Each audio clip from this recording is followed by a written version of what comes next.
जौनपुर के अटाला मस्जिद विवाद में याचिकाकर्ता संतोष मिश्रा को जान से मारने की धमकी मिली।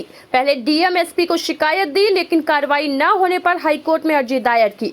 हाईकोर्ट ने पीड़ित को सुरक्षा देने के आदेश दिए। मुस्लिम पक्ष ने निगरानी याचिका दायर की, जबकि हिंदू पक्ष ने उसे खारिज करने की मांग की। अब अगली सुनवाई 15 अप्रैल को होगी। देखिए, चूँकि माननीय सुप्रीम कोर्ट न्यायालय ने जिस प्रकार से स्पेसेस ऑफ वर्शिप एक्ट के मामले में सुनवाई चल रही है, उन्हीं डेटों की अनुधारणा इन कोर्टों में चल रही है। जो डेट्स माननीय सर्वोच्च न्यायालय अपने यहाँ निर्धारित करती है, उन्हीं डेटों के पैरेलल हमारे यहाँ इन एक्टों के तहत जो भी फाइलें हैं संपूर्ण भारतवर्ष में, उन्हीं डेटों के इर्द गिर्द डेट निर्धारित किए जाते हैं। माननीय सर्वोच्च न्यायालय ने 1 अप्रैल को सुनवाई का डेट निर्धारित किया है, इसलिए इस कोर्ट ने 15 अप्रैल की डेट निर्धारित की है एडीजे 4। क्या लगता है ये जो फैसले तारीखें बदली जा रही हैं, इसके पीछे कोई विशेष कारण? चूँकि ये बड़ा मामले हैं, इसमें चूँकि जन सुनवाई का विषय है, किसी एक व्यक्ति या एक धर्म संप्रदाय से जुड़ा विषय नहीं है। चूँकि इसमें तमाम साक्ष्य, तमाम सबूत और तमाम लोगों के गवाह बयान आने हैं, तो ये प्रक्रिया लंबी चलेगी। बट जिस प्रकार से इस कोर्ट अपनी प्रक्रिया को आगे बढ़ा रही है, निश्चित रूप से ये त्वरित सुनवाई के अवसर इसमें प्रदान होंगे हम लोगों को, और त्वरित सुनवाई से इस मामले का निपटारा किया जा सकेगा। जैसे ही सुप्रीम कोर्ट का कोई फाइनल आदेश आएगा, हम लोगों की कार्यवाही निश्चित रूप से आगे बढ़ेगी। अटाला विवाद मामले को आपने फाइल कराया है, तो कितना आपको मतलब एक तरह से भय या कह लीजिए कि कोर्ट से कोई आपने कोई सुरक्षा का कोई लिया है ऐसा कुछ?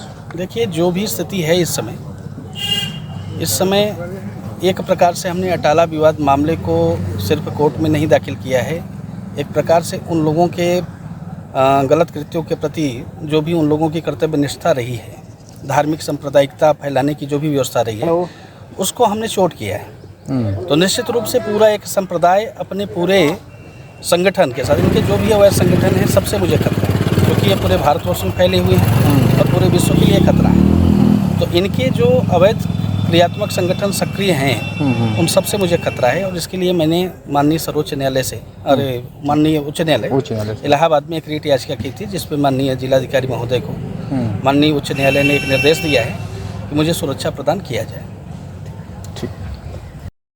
क्या सुनवाई अदालत में हुआ, किस अदालत में हुआ? ऐसा है कि मुस्लिम पक्ष द्वारा एक निगरानी याचिका माननीय जिला जज की अदालत में दाखिल किया गया था। ऑर्डर 7 रूल 11 के तहत जो मुंसफ शहर का आदेश पारित हुआ था 22 अक्टूबर का, उसी के खिलाफ 151 CPC के तहत जो है, और उस पर हमारी तरफ से पिछली डेट पर ऑब्जेक्शन फाइल कर दिया गया था माननीय जिला जज की अदालत में, और उस पर आज सुनवाई होनी थी। किंतु जो है इसी दौरान माननीय जिला जज महोदय के आदेश से पत्रावली न्यायालय एडीजे 4 के न्यायालय में अंतरित हो गई, और आज सुनवाई के लिए एडीजे 4 की अदालत में नियत हुई थी। लेकिन जो है उस मामले पर सुनवाई नहीं हो पाई, क्योंकि आज फर्स्ट डेट थी और पत्रावली दूसरे न्यायालय से ट्रांसफ़र होकर के आई थी, इसलिए वहाँ पर कोई सुनवाई आज नहीं हो पाई है, और अग्रिम सुनवाई के लिए दूसरी तिथि न्यायालय द्वारा नियत कर दी गई है। वो तिथि सर कौन सा?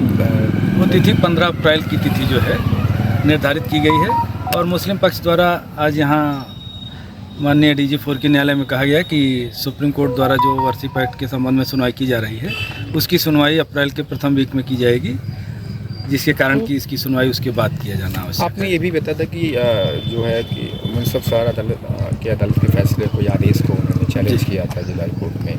जी। तो वो क्या आदेश था, किस तरह चैलेंज किया? आदेश जो है मुंसफ शहर का जो आदेश था 22 अक्टूबर 2024 को किया गया था माननीय न्यायालय द्वारा, और वो एक मुस्लिम पक्ष द्वारा एक एप्लीकेशन ऑर्डर 7 रूल 11 के तहत दी गई थी, जिस पर सुनवाई के बाद कोर्ट ने माना था कि केस मेंटेनेबल है, और मुस्लिम पक्ष द्वारा केवल जो है वादी को परेशान करने के लिए और मुकदमे को विलंबित करने के लिए एप्लीकेशन दी गई है, उसका कोई लोकस नहीं है।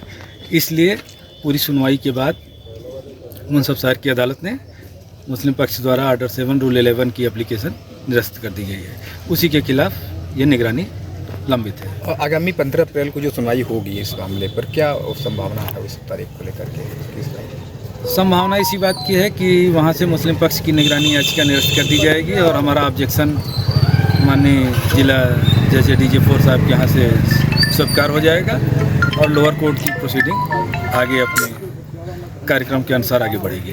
लग नहीं रहा कि तारीख पे तारीख बार बार यही तारीख होते, टाल मटोल तो नहीं नहीं, ये तारीख और ये मुकदमा और ये न्यायालय ये एक प्रक्रिया है। तारीख पढ़ना कोई गलत बात नहीं है। जो चीज़ें, क्योंकि सारे चीज़ों का निपटारा एक ही दिन में नहीं हो सकता है।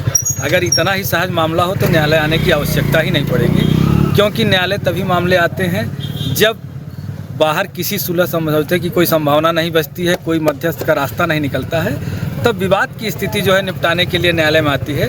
और जब मामला अत्यंत क्रिटिकल हो तो एक दिन में न्यायालय इस मामले का निर्णय कर देगी, ये सोचना सही नहीं होगा जो है। ठीक है, थैंक यू सर।